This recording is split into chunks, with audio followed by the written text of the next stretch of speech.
नमस्ते, मैं अनबीटेबल रिकैप्ड हूँ। आज मैं आपको एक हॉरर थ्रिलर मूवी एक्सप्लेन करने जा रही हूँ जिसका नाम है 3M। फिल्म की शुरुआत में हमें टॉड नाम का एक लड़का दिखाई देता है जो मुर्दा घर में काम करता था और उसे एक घर में मृत जोड़े चेरी और माइक की देखभाल करनी थी। दरअसल दोनों की मौत शादी के एक हफ्ते बाद ही हो गई थी। अब रस्म के अनुसार टॉड को उन दोनों की लाशों की अच्छी देखभाल करनी थी और उनके अंतिम संस्कार से पहले उन्हें सजाया जाना था और उनकी पसंद का भोजन तैयार करना था और उनके शरीर को अर्पित करना था। वह अपना काम शुरू करने ही वाले थे कि अचानक उन्हें दंपति के ताबूत से कुछ आवाज सुनाई दी। जब वह कमरे में होता है तो देखता है कि चेरी के ताबूत में एक छिपकली घुस रही है और उसके बाद जैसे ही वह छिपकली को बाहर निकालने के लिए ताबूत का ढक्कन खोलता है तो चेरी की खूबसूरती देखकर दंग रह जाता है। वह छिपकली को बाहर निकालने के लिए चेरी के कपड़े में हाथ डालने लगता है, लेकिन तभी अचानक माइक का ताबूत भी खुल जाता है। यह देखकर टॉड की हालत बहुत खराब हो गई थी। उसने छिपकली को छोड़ दिया और उसे बंद कर दिया। अब रात में टॉड की निगाह पास में पड़ी मेज के ड्रा पर पड़ती है। जब वह इसे खोलता है तो उसे उसमें से एक बैग मिलता है जिसमें एक कैमरा, सीडी और कांच के शोपीस का एक टुकड़ा होता है।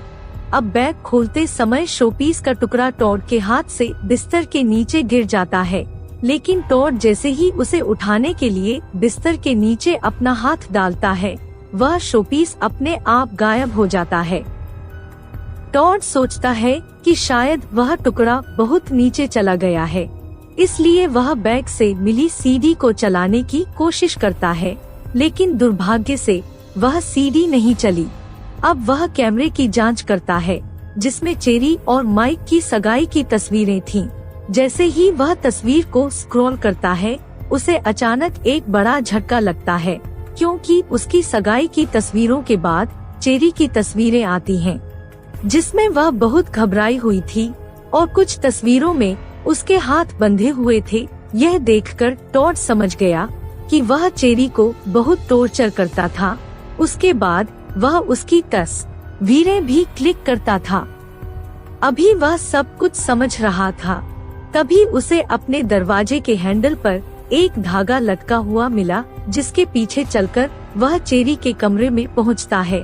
वहां उसे चेरी की आत्मा दिखाई देती है जो उसे अपने पास बुला रही थी, लेकिन जैसे ही टॉड हाथ हिलाता है माइक पीछे से आता है, चेरी को वहां से ले जाता है और टॉड को वहां से निकलने के लिए कहता है। तभी अचानक टॉड की आंखें खुल गईं और हमें पता चला कि यह एक सपना था, लेकिन जैसे ही वह उठता है कल का वीडियो अपने आप चलने लगता है जिसमें माइक चेरी के हाथ पे बांध रहा था। यह देखकर टॉड सोचता है कि इतनी खूबसूरत लड़की को कोई कैसे टॉर्चर कर सकता है। इसके बाद वह गुस्से में सीधे ताबूत के कमरे में चला जाता है जहां चेरी के ताबूत का ढक्कन खुला था और उसके शरीर की स्थिति भी बदल गई थी। टॉड सोचता है कि मरने के बाद भी माइक की आत्मा चेरी को चोट पहुंचाती रहती है। वह तुरंत माइक के ताबूत को दूसरे कमरे में ले जाता है और उसे पवित्र धागे से बांध देता है। इसके बाद वह चेरी के शव के पास जाता है और एक मृत लाश के साथ शारीरिक हो जाता है और उसके बाद धीरे धीरे उसके साथ समय बिताना शुरू कर देता है। इसके बाद एक दिन जब वह चेरी की लाश लेकर सो रहे थे, तभी उन्हें माइक के ताबूत से आवाज आई। अब जब वह उठकर चेक करने जाता है तो देखता है कि वहां से माइक की लाश गायब थी। टॉड बहुत घबरा जाता है और तुरंत अपने कमरे में भाग जाता है जहां चेरी का शरीर भी गायब था। उसी समय बिस्तर के नीचे से एक हाथ आता है और टॉड को नीचे खींचता है, लेकिन किसी तरह टॉड बाहर आ जाता है और वह कमरे में उसी जगह आता है जहां माइक की लाश पड़ी थी। वह बहुत डरा हुआ था, लेकिन तभी उसे एक दृष्टि मिलती है और यहाँ हम सबके सामने एक बड़ा मोड़ खुल जाता है। दरअसल माइक चेरी को टॉर्चर नहीं करता था, बल्कि वह चेरी को इसलिए बांधता था क्योंकि चेरी को सुसाइड अटेंडेंस थी। इस वजह से वह खुद को मारने की कोशिश करती थी। लेकिन एक दिन चेरी की बार बार की गई दलीलों से माइक का दिल परेशान हो जाता है और वह उसकी रस्सियों को खोलता है। चेरी इसका फायदा उठाती है और एक शोपीस को तोड़कर खुद को मारने की कोशिश करती है। लेकिन जब माइक उसे रोकने की कोशिश करता है तो चेरी उसका गला काट देती है और फिर खुद को मार लेती है। उसी समय टॉड चेरी की आवाज सुनता है और उसकी आत्मा टॉड के पास आती है और उसे चूमना शुरू कर देती है, जिसके लिए टॉड बेहोश हो जाता है। और जब वह अपनी आंखें खोलता है तो वह खुद को चेरी के ताबूत में पाता है। वह बहुत मिन्नती करता है, लेकिन चेरी की आत्मा उस ताबूत पर बैठी होती है। यह परिणाम होता है जब तुम एक मृत शरीर के साथ संबंध बनाते हो। अभी इस पर हमारी स्क्रीन ब्लैकआउट हो जाती है और फिल्म दूसरी कहानी की ओर शिफ्ट हो जाती है, जहां हम एक बूढ़े आदमी को एक मरी हुई लड़की के बाल काटते हुए देखते हैं। लेकिन जैसे ही वह आदमी वहां से चला जाता है, लाश की आंखें अपने आप खुल जाती हैं। उसके बाद स्क्रीन काट दी जाती है और एक विग की दुकान में जाती है, जहां हमें दो बहनें मिंट और में दिखाई देती है, जिनके माता पिता वेकेशन पर गए हुए थे। और बात यह थी कि वह उनकी विग की दुकान संभाल रही थीं। उसी दिन एक महिला आती है और मे को अच्छी क्वालिटी के बाल बेचती है, जिसकी मैं विग बनाने वाली थी। लेकिन मई को पता नहीं था कि ये बाल लाश से निकले हैं। फिर कैमरा एक अखबार में शिफ्ट हो जाता है, जहां हमें उसी बूढ़े आदमी का शव दिखाई देता है, जिसने मृत लड़की के बाल काटे थे। यहाँ मई उन बालों को धोकर विग बनाने की प्रक्रिया शुरू करती है। लेकिन जब वह अभी भी काम कर रही थी तो हमें उसके पीछे एक अनजान हाथ दिखाई देता है और जैसे ही मई वापस मुड़ता है, वह हाथ अपने आप गायब हो जाता है। अब इसके बाद आधी रात को मिंट अपनी सहेलियों के साथ आती है, जिसका प्लान था कि आज यहीं रहकर पार्टी करे। वे सभी छत पर जाते हैं और आनंद लेते हैं। लेकिन फिर मिंट का एक दोस्त उसी विग को उठाता है और वह उसके साथ मस्ती करने लगता है। लेकिन यह सब देखकर मे को बहुत गुस्सा आता है और वह उससे कहती है कि वह उसी विग को उसकी जगह रख दे।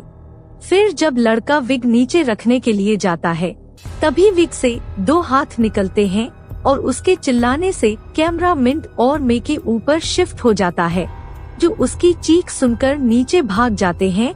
और जब वे नीचे पहुंचते हैं तो उन्हें उसी दोस्त का कटा हुआ सिर दिखाई देता है। अब वहाँ के सभी लोगों की हालत बहुत खराब हो चुकी थी। तभी उन्हें वहाँ एक लड़की का भूत दिखाई देता है, जिसके डर से सभी दुकान का शटर खोलने की कोशिश करने लगते हैं। लेकिन जल्दी में उनसे चाबी टूट जाती है। मिंट का एक दोस्त ताला तोड़ने के लिए अंदर कुछ मेटल की चीज खोजने जाता है, लेकिन अचानक वह चिकना लगता है और जब बाकी दोस्त वहां पहुंचते हैं तो वे चौंक जाते हैं, क्योंकि उस लड़की के पेट से भूत का हाथ निकल रहा होता है, जो उसे नियंत्रित करती है और उसे पटकनी शुरू कर देती है, जिससे उसकी वहीं मौत हो जाती है। यह देख सबकी हवा थम गई, इसलिए बाकी लोग ऊपर की ओर भागने लगते हैं।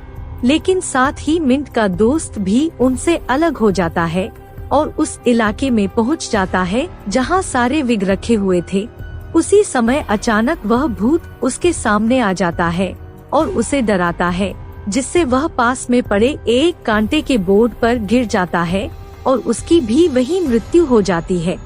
अब सिर्फ मैं और मिंट ही बचे थे, जो उस लड़के के शरीर को देखकर बहुत डर जाते हैं और दूसरे कमरे में भाग जाते हैं, जहां वह भूत भी मई को एक थर्मल चैम्बर में बंद करके पिघालने की कोशिश करता।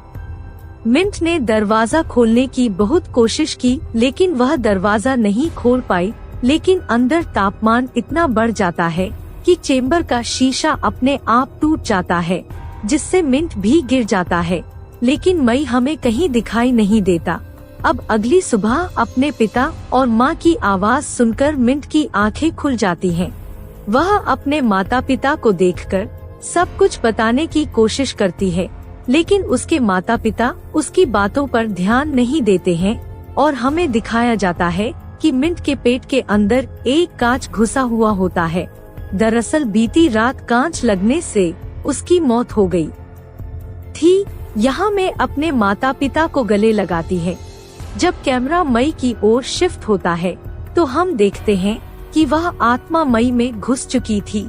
इसके बाद स्क्रीन ब्लैकआउट हो जाती है और इसके साथ ही हमारी फिल्म तीसरी कहानी पर शिफ्ट हो जाती है, जहां हमें एक ऑफिस दिखाई देता है जिसमें एक ट्रांसजेंडर महिला ओवरटाइम के बहाने फेसबुक पर लोगों से चैट कर रही थी।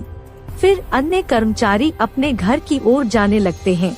वे लिफ्ट का इंतजार कर रहे थे कि तभी पीछे से आवाज आई। जैसे ही वे पीछे मुड़कर देखते हैं, उन्हें किसी का कटा हुआ सिर दिखाई देता है और वे लोग इतने डर जाते हैं कि वे सीढ़ियों से भाग जाते हैं। उनके जाते ही ऑफिस का सारा सामान अपने आप हिलने लगता है, जिससे वो ट्रांसजेंडर स्टाफ भी डर के मारे वहाँ से भाग जाता है। उनके ऑफिस से निकलते ही दो लोग नीचे से रिमोट लेकर आते हैं और हमें पता चलता है कि वो दोनों ही ऑफिस के बॉस थे और दोनों अपने साथियों को डराने के लिए प्रैंक करते थे। साथियों की हालत देखकर दोनों हंसने लगते हैं। उसके बाद दोनों में से एक बॉस को खाना मिलने लगता है।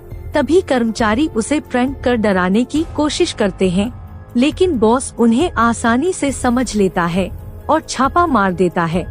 मजबूरन दोनों आगे आ जाते हैं और कहते हैं कि दोनों मीटिंग के डॉक्यूमेंट्स कंप्लीट करने आए थे। वो दोनों बॉस यही नहीं रुकते और उनके सामने मरने का मजाक उड़ाकर उन्हें डराना शुरू कर देते हैं। अब उन दोनों कर्मचारियों को अपने मालिक को मारने की जिम्मेदारी नहीं लेना था और वे बेचारे कर्मचारी डर के मारे चले जाते हैं, जिसके बाद वो दोनों बेशर्म मालिक हंसने लगते हैं। अब देर हो चुकी थी, इसलिए वे भी अपनी सामान समेटकर ऑफिस से निकलने लगते हैं। जैसे ही वे दोनों लिफ्ट में प्रवेश करते हैं, संयोग से उन्हें अपने कर्मचारी भी मिल जाते हैं।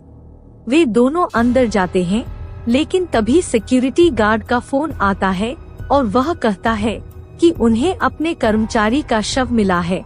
यह सुनकर दोनों बॉस के होश उड़ जाते हैं और उन्हें एक व्यन से पता चला कि जब वे पहली बार दोनों की शरारतों से डरकर भाग रहे थे, तभी अचानक उनके पैर सीढ़ियों से फिसल कर नीचे गिर गए थे, जिससे उनकी मौत हो गई थी। अब वो दोनों बॉस समझ गए हैं कि अभी जो उनके साथ है वो उनके कर्मचारी नहीं भूत हैं। अब आप और हम जानते हैं कि कौन किसके साथ प्रैंक करने वाला है। और यह फिल्म यहीं समाप्त होती है।